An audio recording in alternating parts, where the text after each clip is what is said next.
Hadir bersama saya, Seli Siregar, dalam Berita Dunia. Kami akan menyajikan informasi terhangat yang terjadi di penjuru dunia untuk Anda.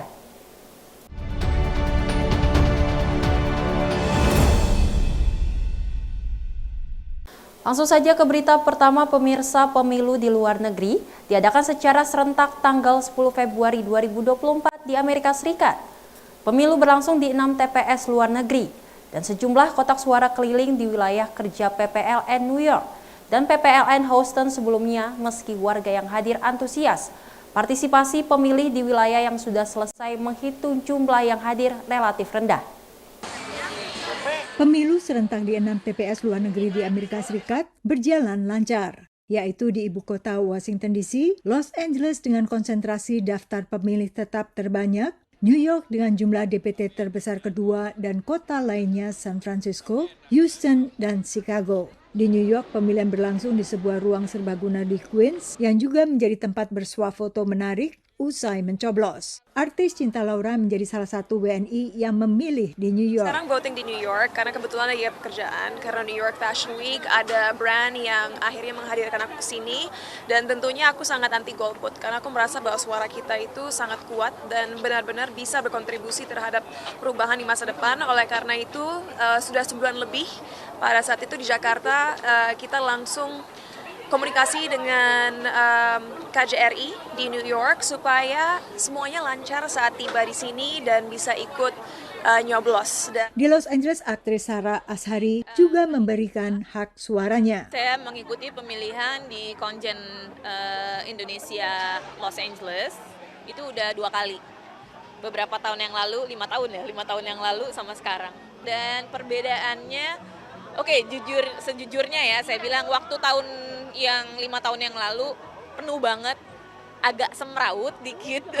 Tapi sekarang lihat, udah lebih teratur, terus kita juga dapat surat suara gitu.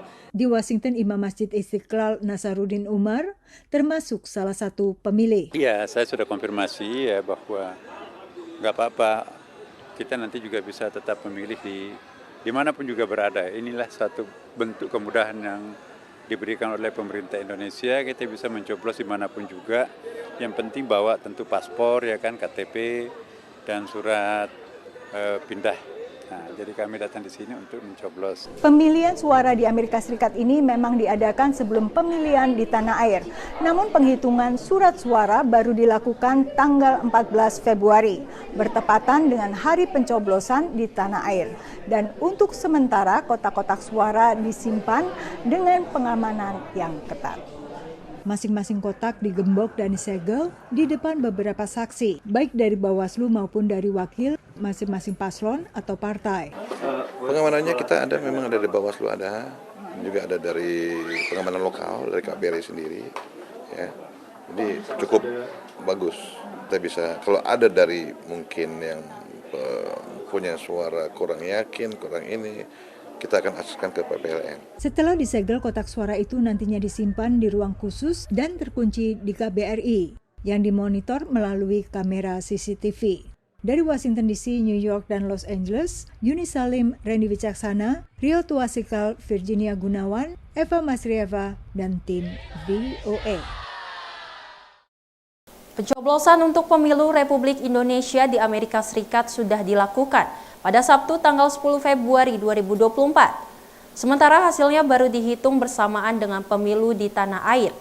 Para WNI yang datang ke TPS sangat antusias ambil bagian, termasuk para mahasiswa dan pemilih pertama. Meski jauh dari tanah air, warga negara Indonesia di Amerika Serikat senang bisa ikut ambil bagian dalam pesta demokrasi Indonesia. Suasana kalau di Indonesia kan gitu, karena banyak sekali yang berpartisipasi, jadinya benar-benar kerasa itu suasana pemilu. Tapi kalau di sini yang berbeda ya suasana yang tadi yang tidak saya dapatkan itu. Cuma semangatnya sama sih bahwa kita akan memilih pemimpin yang terbaik untuk bangsa. Di sini kayaknya prosesnya lebih lancar dan kondusif dan lebih cepat kayaknya. Gampang ya atau gimana, kayaknya merasanya lebih langsung lah, lebih direct. Sebagian pemilih adalah yang baru pertama kali mencoblos. It's very exciting. This is my first time voting, so it was also very confusing at first because I didn't know it was on paper. I thought it was going to be on computer, but it was exciting and I'm excited to see the results of the election. I'm 19 now, so when I was 17 there was no election or anything, and when I found out I got to vote this time, I was so excited. Bahkan yang terdaftar sebagai pemilih lewat pos hadir dan menyerahkan surat suara. Kalau datang in person tuh rasanya lebih kayak ada kerasa coblosnya gitu. Jadi lebih seru. Saya juga merasa sama sih, lebih seru gitu, lebih rame, banyak orang, rasanya kayak ya ini pemilihan umum. Menurut data dari masing-masing PPLN, partisipasi pemilih yang datang ke TPS bervariasi untuk masing-masing wilayah. Di Washington DC yang hadir untuk mencoblos 723 orang. Dari 1.200 lebih nama dalam daftar pemilih tetap. New York 1.309, dari DPT 2.500-an, Chicago 535, Los Angeles sekitar 600, San Francisco 405, dan Houston 541 orang yang mencoblos. Di TPS Washington DC, New York, Los Angeles, dan San Francisco, jumlah pemilih lewat pos jauh melampaui pemilih yang datang ke TPS pada hari H. Warga negara Indonesia yang mencoblos tidak hanya senang bisa ambil bagian dalam pesta demokrasi di tanah air, tetapi juga sadar bahwa paslon pilihan mereka belum tentu menang. Untuk itu, mereka hanya berharap siapapun yang terpilih akan membawa Indonesia ke arah yang lebih baik. Dan menjadi pemimpin yang bisa membawa aspirasi semua rakyat, bukan hanya pendukungnya saja. Dan benar-benar hatinya buat Indonesia, buat rakyat, bukan untuk diri sendiri atau mungkin untuk golongan tertentu doang. Yang pasti memiliki visi nggak cuma untuk 5 tahun ke depan aja, tapi untuk jangka waktu panjang juga memiliki visi untuk memajukan ekonomi kreatif Indonesia sih. Tak ketinggalan harapan atas isu yang berkaitan with kewarganegaraan yang menjadi perhatian banyak diaspora Indonesia di Amerika. Bisa dikatakan punya suami tapi kewarganegaraannya beda-beda, jadi agak bingung. Semoga bisa ada jalan keluar. Kalau saya sih maunya bisa ada duit kewarganegaraan. Seperti halnya di tanah air, tinta ungu di jari kelingking mereka menjadi pertanda warga telah memilih. Dan meski tak ada diskon bagi pencoblos dengan tinta ungu, seperti layaknya di tanah air, mereka bangga bisa tetap ikut menyuarakan pilihan mereka. Demikian laporan tim VOA. 4 bulan setelah perang Israel dan Hamas, wartawan setempat beradaptasi dengan bahaya dan pembatasan yang meningkat. Sementara Komite to Protect Jurnalis mencermati tingginya angka kematian jurnalis Palestina. Meliput tepi barat selalu menjadi tantangan tersendiri bagi para jurnalis Palestina dan Israel. Namun sejak serangan Hamas pada 7 Oktober dan serangan balasan Israel, kondisinya semakin berbahaya. It's dangerous for all the journalists, not only for Al Jazeera journalists. But it seems that we are paying the high price because we are very active and we're trying to cover everything inside the Gaza, even in the dangerous areas. In general, it's challenging to cover military operations in the West Bank. Especially for Palestinian journalists, but also for Israeli journalists. Israeli journalists can hardly go into areas that are controlled by the Palestinian Authority. Melaporkan dari tepi barat menghadirkan serangkaian risiko, termasuk serangan dari pemukim Israel dan penegak hukum Israel dan Palestina. I released the stickers that I am from my car because it is target for the Israeli army, and it is target for the settlers to attack any car for press. Pemerintah Israel menyangkal telah menarget para jurnalis. Juru bicara Kementerian Luar Negeri Israel menyatakan kepada VOA melalui email bahwa hampir separuh wartawan yang terbunuh sebenarnya adalah teroris, tanpa menyediakan bukti pendukung. Komite Perlindungan Jurnalis yang berbasis di Amerika Serikat mengkonfirmasi bahwa lebih dari 85 jurnalis telah tewas dalam 4 bulan terakhir, baik di Israel maupun teritori Palestina yakni tepi barat dan Gaza. CPJ juga mencermati adanya penangkapan terhadap 25 jurnalis, serangan, sensor, dan pembunuhan terhadap anggota keluarga mereka. Ruang gerak jurnalis juga menurun di wilayah tersebut, dengan adanya pos-pos pemeriksaan dan pembatasan akses di tepi barat. They targeting the Palestinian journalists, they will targeting also his family, and they will complicate the life for them. beberapa jurnalis Palestina membuat rencana darurat untuk membantu tim yang bekerja dalam kondisi konflik. Namun bagi jurnalis Israel, fokusnya adalah pada sandera yang masih ditahan Hamas. Bagi media Israel, kata Sarah Gusti, ada ekspektasi dari para pemirsa akan patriotisme dalam liputan mereka. Really want the journalists to rally around the flag, and they don't want to see any criticism. They are not open and cannot contain any human stories coming from the other side. Dengan tentara Israel, IDF mengontrol siapa saja yang boleh masuk ke Gaza, para jurnalis harus meminta akses independen untuk melaporkan perang. Dari Washington DC, Rio Tuasikal dan tim VOA. Sementara itu, pelaku pasar dan pelaku usaha tengah menunggu kapan Bank Sentral Amerika Serikat atau Federal Reserve mulai mengakhiri suku bunga restriktif yang meningkat. Peminjaman dalam upayanya juga menekankan laju inflasi. Akankah penurunan mulai dilakukan pada Mei seperti ekspektasi banyak pihak? Berikut beritanya untuk Anda. Sejumlah data ekonomi makro terbaru menguatkan argumen bahwa Bank Sentral AS atau Federal Reserve telah hindarkan ekonomi AS dari resesi dan memfasilitasi pendaratan empuk alias soft landing. And it really gives the impression, of course, that the Fed appears that it can have its cake and eat it too. The GDP was stronger than expected. Inflation has declined. Labor trends remain really solid, so much more solid than expected. And consumer spending and consumer expectations have improved. And even mortgage demand is rebounding now that rates have kind of declined a little bit to about 6.5 or 6.7%. So it's all looking really, really strong. And as we say in the financial industry, as January goes, the rest of the year goes. So if we've had a really good January, that means we'll probably have a pretty good year in 2024. Pada saat yang sama, sejumlah gejolak luar negeri berpotensi meluas dan mengancam ekonomi global. Dalam upayanya menekan laju inflasi, The Fed telah menaikkan suku bunga acuan 11 kali sejak Maret 2022 dan terakhir pada Juli 2023. Dan Bank Sentral saat itu mengusung higher for longer alias suku bunga tinggi untuk waktu lebih lama dibandingkan ekspektasi. Dan mengapa demikian? Karena bila pun laju inflasi telah melandai, tapi angka ini masih jauh dari target Bank Sentral sebesar 2%. Ini pula yang diungkapkan Kepala The Fed Jerome Powell dalam wawancara dengan program 60 Minutes di TV CBS baru-baru ini.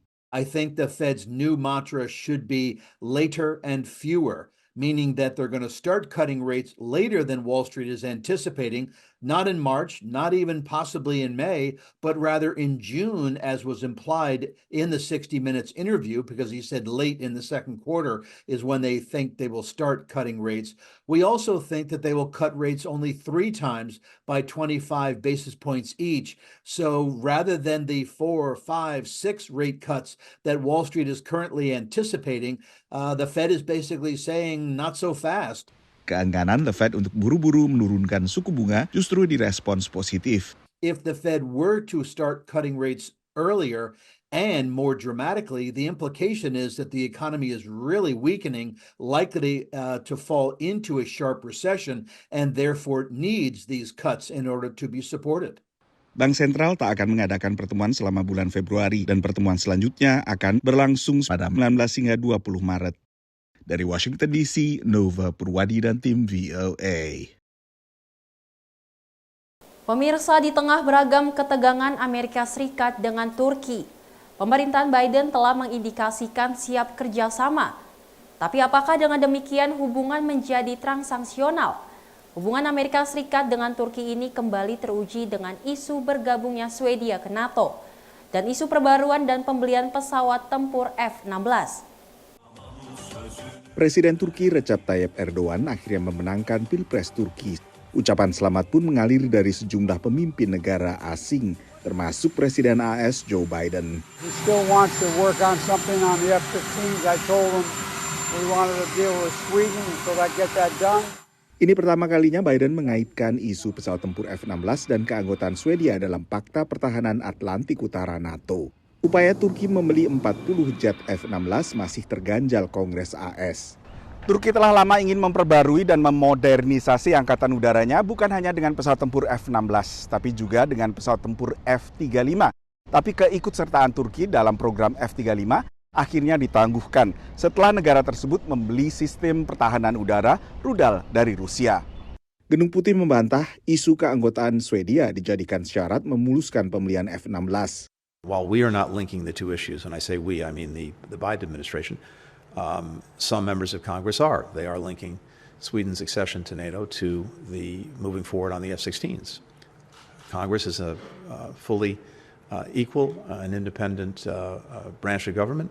Their voice and their vote in any such decisions, of course, is critical. Merespons perang Ukraina, Swedia bersama Finlandia mendaftar menjadi anggota NATO pada Mei 2022. Keanggotaan NATO harus disetujui seluruh anggotanya. Dan di saat Finlandia April lalu resmi masuk NATO, permohonan Swedia tertahan oleh Turki yang menuding negara tersebut melindungi anggota Partai Pekerja Kurdistan yang dituduh Turki sebagai teroris. President Erdogan seems to want Sweden to crack down on Kurdish movement, particularly exiled Kurds in his country. But more importantly, I think, Turkey wants to triangulate this relationship. In order to greenlight Sweden's NATO accession, they want US to come in and put more on the table, more engagement, F-16s. Tanpa isu F-16 pun, analis melihat hubungan AS-Turki tetap rumit dan transaksional. It's never 100% on our side. We're hoping it won't be more than 50% away from us. But a lot depends on the personal relationship between Biden and Erdogan. It's been frosty. The call is a good first step. Turki di bawah Erdogan juga mengecam serangan Rusia terhadap Ukraina. Tapi pemerintah di Ankara menolak ikut memberi sanksi ekonomi atau mengurangi perdagangan dengan Rusia. Dari Washington DC, Nova Purwadi dan tim VOA. Pemerintah dan Kongres Amerika Serikat telah mencapai kesepakatan sementara untuk meningkatkan batas utang pemerintah federal, mengakhiri kebutuhan negosiasi yang mengguncang bursa saham dan memicu kekhawatiran banyak negara, termasuk negara Indonesia. Tapi sebagian analisis menilai kekhawatiran soal plafon utang kadang berlebihan. Selama sekitar sebulan, warga Amerika Serikat dan negara-negara lain mendengar berbagai skenario terburuk bagi perekonomian Amerika Serikat maupun ekonomi global bila kesepakatan plafon hutang tak tercapai di Amerika Serikat. A default on U.S. obligations would produce an economic and financial catastrophe. Millions of Americans could lose their jobs. Household incomes would be reduced. American businesses would see credit markets deteriorate. Tapi dalam kenyataannya menurut sebagian ekonom yang terjadi adalah saling tekan antara pemerintahan Joe Biden dengan DPR di bawah partai oposisi Republik dan Ketua DPR Kevin McCarthy.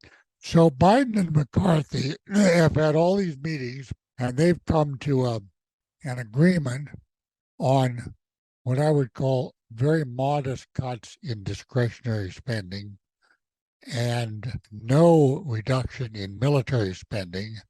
In fact, a little bit of an increase as planned by President Biden in military spending. And that's basically the agreement. And if that's approved by the Congress, it's just a little blip in the economy.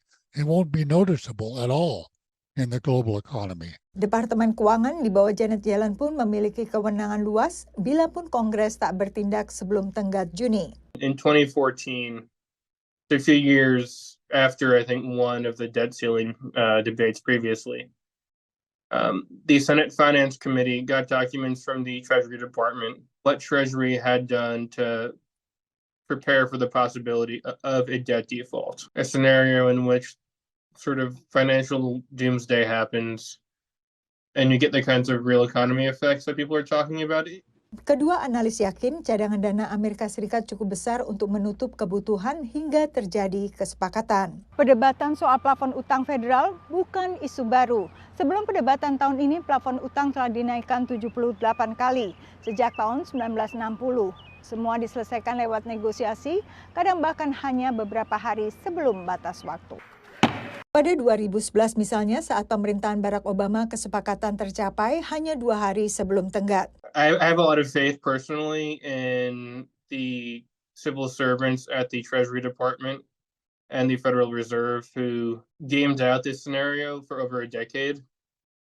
So the Treasury Department has been getting ready for this for at least 10 years. Kali ini kesepakatan berlaku hingga 2025. So then everybody can relax, at least for the next 2 years. It's a 2-year deal. Can relax for the next 2 years before we get to this drama again. Seperti kesepakatan-kesepakatan sebelumnya, kesepakatan kali ini tak memuaskan semua pihak karena merupakan hasil kompromi antara Partai Republik dan Partai Demokrat. Dari Washington DC, Yuni Salim dan tim VOA. Babak kedua pertemuan membahas plafon utang Amerika Serikat. Lagi-lagi belum menghasilkan kesepakatan. Analisis khawatir gagal bayar utang Amerika Serikat akan bisa punya dampak jangka panjang ke negara-negara berkembang atau emerging markets. Pertemuan Presiden AS Joe Biden dengan para pemimpin Kongres AS untuk kedua kalinya Selasa siang waktu setempat belum bisa mengakhiri krisis plafon utang AS. Namun kedua kubu lebih optimistis. It is possible to get a deal by the end of the week. It's not that difficult to get to an agreement. There were honest and real discussions about differences that we have on a whole variety of issues, but it was all respectful, and that was a good sign. Kelanjutan perundingan akan dilakukan oleh perwakilan yang ditunjuk masing-masing kubu. Partai Republik yang kini menguasai DPR AS hanya akan menaikkan plafon utang jika pemerintah Biden memotong anggarannya hingga $4,5 triliun untuk menaikkan batas utang sebanyak $1,5 triliun yang diperkirakan bisa bertahan hingga April 2024. Tapi Partai Demokrat berharap batas utang bisa dinaikkan tanpa persyaratan. It's just that the politics is rougher this time, polarization is greater, and the margin for error is smaller. Biden membatalkan lawatannya ke Papua New Guinea dan Australia, namun tetap bertolak ke Jepang untuk menghadiri KTT G7 selama akhir pekan ini. Menteri Keuangan Amerika Serikat Janet Yellen kembali menegaskan bahwa pada tanggal 1 Juni, Amerika Serikat akan kehabisan uangnya untuk membayar utang-utang. Di dalam negeri, ini akan berdampak pada pembayaran uang pensiun, penangguhan dan pemotongan gaji pegawai negeri, dan juga penangguhan membayar utang. Jika Amerika Serikat gagal memenuhi kewajiban finansial ini juga masuk dalam kategori gagal membayar utang. Menurut analis, dampak AS gagal bayar utang bakal dirasakan oleh negara-negara emerging markets. We've already had defaults in places like Sri Lanka or Ghana or Zambia, but places like Egypt, Pakistan, all of those countries are really in a very delicate position right now. The last thing they need is for the global financial system to be hit by a shock. Indonesia diprediksi cukup tangguh menghadapi krisis ekonomi domestik AS. Namun Direktur Pusat Studi Perdagangan Dunia UGM memperingatkan efek jangka panjang. Dalam jangka pendek, sektor-sektor di luar sektor keuangan dan moneter mungkin masih bisa mitigate ya. Tapi dalam jangka menengah panjang, sektor-sektor ini perlu betul-betul menghitung ya. Kira-kira kalau ini adalah awal dari pelemahan peran dolar Amerika, apa yang harus dilakukan? Ketua DPR AS Kevin McCarthy menargetkan akan ada kesepakatan kedua belah pihak pada hari Minggu waktu AS ketika Biden menyelesaikan lawatan KTT G7. Dari Washington DC, Virginia Gunawan dan tim VOA. Demikian berita dunia kali ini pemirsa. Tetap saksikan program Berita Dunia setiap Senin hingga Jumat pukul 7.30 dan 19.30 waktu Indonesia Barat hanya di Simpo TV. Saya Sally Siregar dan kru yang bertugas pamit undur diri. Terima kasih dan sampai jumpa.